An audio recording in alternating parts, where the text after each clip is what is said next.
Hey, it's Mr. Bass. I'm excited to talk to you today about my 3 top baits that you should be throwing in the month of June.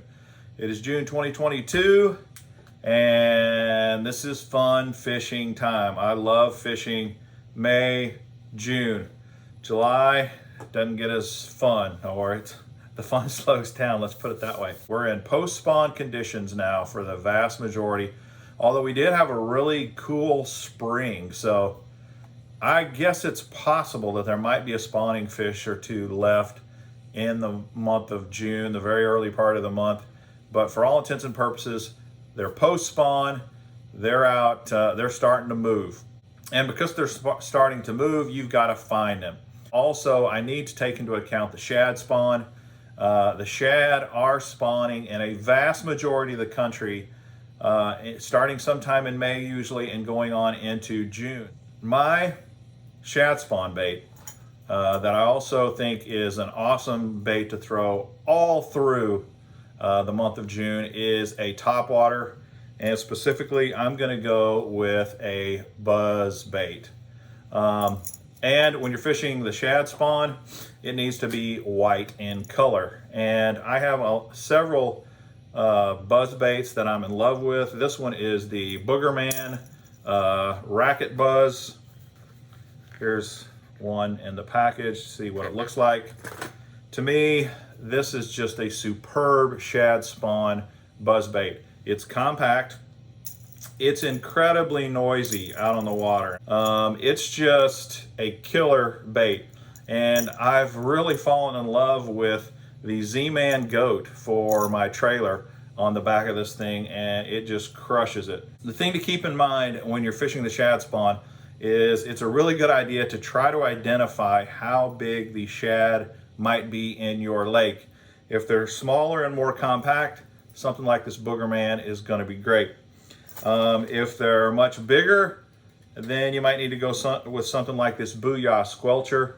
It's a much bigger, super noisy bait that really can work very well. Once the shad spawn's done, you can still crush the fishing on a buzz bait, especially low light conditions, morning, dusk, cloudy days, even bright sunny days when you get into those shady spots around docks, around timber. I love buzzbait fishing. It's one of my absolute favorite techniques of all time. So my number one go-to lure for the month of June, I'm going to say, is a buzz bait. Now, what am I throwing this on? I do not like braid. I know a ton of guys throw braid, and that's probably one of my weaknesses, so I'm not recommending that you don't use braid, but I personally hate braid. I only use it on my spinning reels most of the time. So when I'm throwing a buzz bait, I'm throwing on mono, and the type of mono you use is pretty important, or a copolymer that will float. A copolymer has less stretch, so you may want to consider that. I find most of the time, though, that a heavy monofilament line, 15 pounds or heavier, works just fine. I like Maxima. Maxima is my go-to monofilament. And then I use a G Loomis Topwater series rod. And I go with a little shorter rod. As you can see, this is 6'8", medium power. I have a medium and a medium heavy power rod that I use, and I just adjust it depending upon my mood, basically. The speed of the reel does not matter as much because, quite frankly, I find that fishing a buzzbait, I tend to like to slow that buzzbait down as much as I can to keep it in the strike zone longer, but you've still got to retrieve it fast enough to make sure it's clacking like crazy, to get that clacking commotion. So I usually throw something like this Steez here, a 7-to-1 gear ratio reel. I'm not going to go any faster than that, although you could slow down. The good thing with the 7-to-1 is I can retrieve this really slow, but I can also really speed it up if I need to, just by turning the handle faster. That's my setup for the buzzbait. Okay, so June time frame, though, is when the fish have started moving out deeper, and that may mean deep offshore structure. It may mean fishing ledges. It usually is going to entail fishing off deeper main lake points, maybe some deep humps out there, stuff like that. I learned about ledge fishing years ago on Kentucky Lake and then on the Tennessee River, and it's very similar. The baits that you're going to use for that deep ledge fishing is very similar to what you're going to be using in June in many, many bodies of water. So when you're looking for search baits, one of the very best ones out there, quite frankly, is a crankbait. Fishing with a crankbait, a deep diving crankbait, checks all the boxes. And it's a bait that I'm going to start throwing really as soon as the fish are done spawning and start moving out. And simply you're going to start with a lure that maybe runs 10 feet deep, and as they move out you're just going to get deeper and deeper and move out along with it. Probably my favorite lineup of baits are the XDs from Strike King. And I usually always start out with the 5 or the 6XD. Now the 6XD they say runs 19 feet and beyond. Can you get it to 19 feet or deeper? Maybe. But generally speaking, the 6XD for me, I'm thinking 15 to 20 feet deep most of the time. 20 feet, I'd say, is really deep for a 6XD. That's when you got to go up to the bigger sizes. Something ginormous like the 10XD, which they say dives to 25 feet. What's the problem though with the 10XD? It's humongous. That's the problem. And this sucker, this will flat wear you out throwing this all day. Now, sometimes that's what you got to do. You've got to throw something this big, this heavy, and it's going to get you down to the depths where you need to be. This is one of my all-time favorite colors, blueback with chartreuse. I throw this color more than any. Now, a lot of guys say this is more of a dirty water color, but I throw it in all water clarities, quite frankly. I love this color. Another deeper diver bait that I kind of have an affinity for is the Bomber Fat-Free Shad. An oldie but goodie. This thing will get down to about 18 feet in depth. This also is a really good color. It's a little more shaddy because it's got white sides, but it's still got that blue back. And something for me, that blue back is just kind of a confidence thing. Although I will throw more shaddy looking colors. This is another bait that I really like a lot. It's the Spro Little John DD. And there's something about these Spros that I really, really like. This one here dives, they say, up to 20 feet deep. This is like a sexy shad color. I really like these. I've got another one here that's kind of a more holographic, kind of see-through shad looking pattern. Same bait, great fish catching bait. Now, one of the reasons that I like to start with something like the 5 or the 6XD is because you can start shallower. You can start in that 10 to 15 foot range, really grind it, and a lot of times you'll catch a lot of fish in that range. But as they move deeper, this thing will, you can count on the 6XD to kind of get down into that 15 plus deeper range. And then when you start hitting the 20 foot range, maybe you switch over to something like Little John DD. And then if you want to go all out, 6XD, baby. One thing about the 6XD, listen to this thing. It's got a knocker like you wouldn't believe, and sometimes that's the ticket. So what do I like to throw my deep diving crankbaits on? This little bad boy right here. This is a St. Croix Legend glass rod. As you can see, it's 7'4" length, medium, heavy, moderate action. You need a moderate taper. And for my crankbait fishing, I really still prefer glass rods, fiberglass rods. It's about the only thing I still use fiberglass with, but I just can't seem to get away from the fiberglass for crankbait fishing. And I really like this Legend glass series of rods. Another line of glass rods that I still like to throw quite a bit are the Dobyns Champion and Champion Extreme glass rods. They're very, very good. As far as line, even though you're throwing really big baits like this, I'm still throwing it on as light of line as possible. So 10-pound test is usually what I'm starting, especially if I'm in that 10-foot range.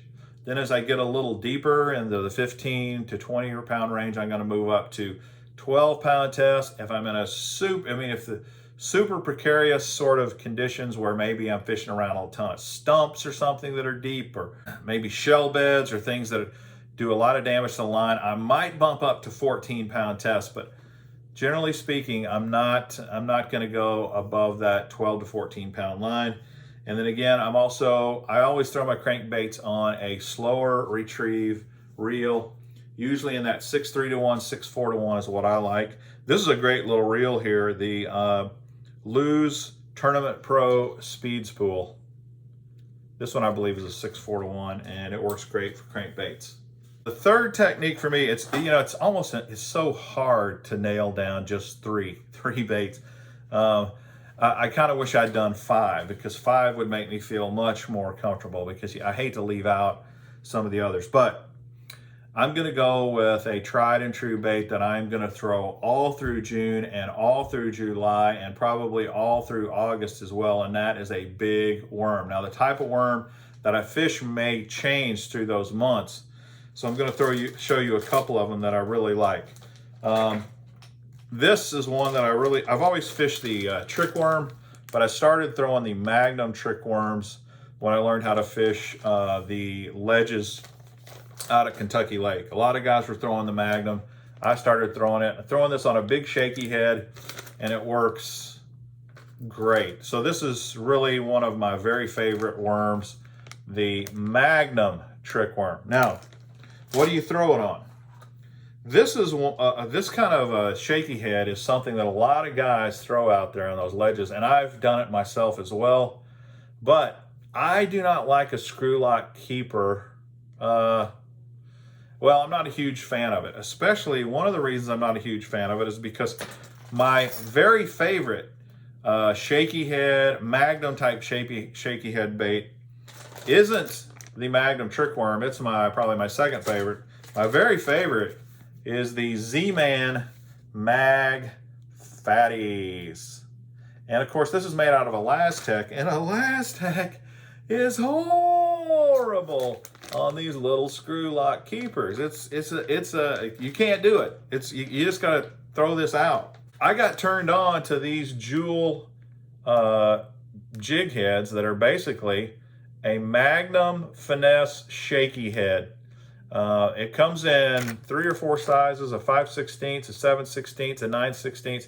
These are the 9/16. I don't throw the 9s that often. If I've got to go super, super deep, maybe I'll throw the 9s, but I tend to try to go with that lightest size, the 5/16 of an ounce, and they will hold Elastec just excellent, superbly. Sometime during June, probably as I get later to June and maybe early July, I'm going to switch from that Magnum shaky head to just a big old curly-tailed, ribbon-tailed worm like a Zoom Old Monster, 10.5 inch. And then as it gets even hotter, I'm probably going to go up to 12 inches. And I just fished this Texas rig. I throw it out there and I just drag it on the bottom. Big old Texas rig. And this, of course, is a great color. Red bug, plum color. Tilapia Magic's a good color. Here's what a plum apple. These are great worms for summertime fishing, and they catch big fish. So my big worm rod, here's the 5/16 size head, by the way, if you want to see what it looks like. My big worm rod of choice is an NRX 894C jig and worm rod. This has a fast tip. It's what I would call a light heavy rod. It's a 4-power rod. It's 7 foot 5 inches long. Most of the time when I'm fishing a jig and worm rod, I'm throwing 3-power rods, but not when I'm fishing deep, shaky head Magnum worms. When I'm throwing big Magnum worms, I want heavy power. That's what I want, because you've really got to horse these bad boys in. Now this is a technique where some guys may throw braid as well. I'm not gonna throw braid, but I do throw heavy line. I throw 20-pound test fluorocarbon. This is Seagar Abrase X. I really like the Abrase X. And I throw this on a Daiwa Tatula 8.1 to 0 speed reel. It's a fast reel, and when you're fishing these big worms, you've got to reel them in really fast once you get the hook set. So that's why I go with a high speed reel, heavy line, heavy rod. There's nothing finesse about this except my shaky head, and it's a Magnum finesse head, which really, quite frankly, is not that finessey, as you can tell right there. But this is my worm setup, and I love it. It works great, and there's nothing better than a Loomis NRX rod, in my opinion. Super sensitive. You can feel every little tick on the bottom as you're shaking that head, shaking that little shaky head, or dragging that little worm. You want to be able to feel the lightest of bites, and you can do it on the NRX rod. So that wraps up the 3 main baits that I am going to be throwing in the month of June. They're all very fun techniques. It's a super fun time to fish. It's a time to catch big bass. And the great thing about this kind of fishing is oftentimes they're out there in packs, they're out there in schools. And if you can get them fired up, you can catch multiple fish, one after the other. And a lot of times of the year, bass fishing's not like that. So I really encourage you to get out there and try some of these techniques. Now, one of the downsides to quite a few of these techniques is you can't do this from the bank, right? You can fish these techniques from the bank, but quite frankly, in June, you're going to be out deeper. Doesn't mean there's not shallow fish in June. There are shallow fish, just not as many. And so that's why I recommend the baits that I recommend. I'd love to see, put in the comments, what are your favorite lures? I would really love to see what those are. Also, if you're interested in trying to find any of the baits that I showed you, or the terminal tackle, the equipment, that kind of things, I'll put links in the description down there so that you can check those out if you want as well. I hope this was helpful and informative, so please subscribe to the channel, smash the like button. Until next time, this is Mr. Bass. Happy fishing in June!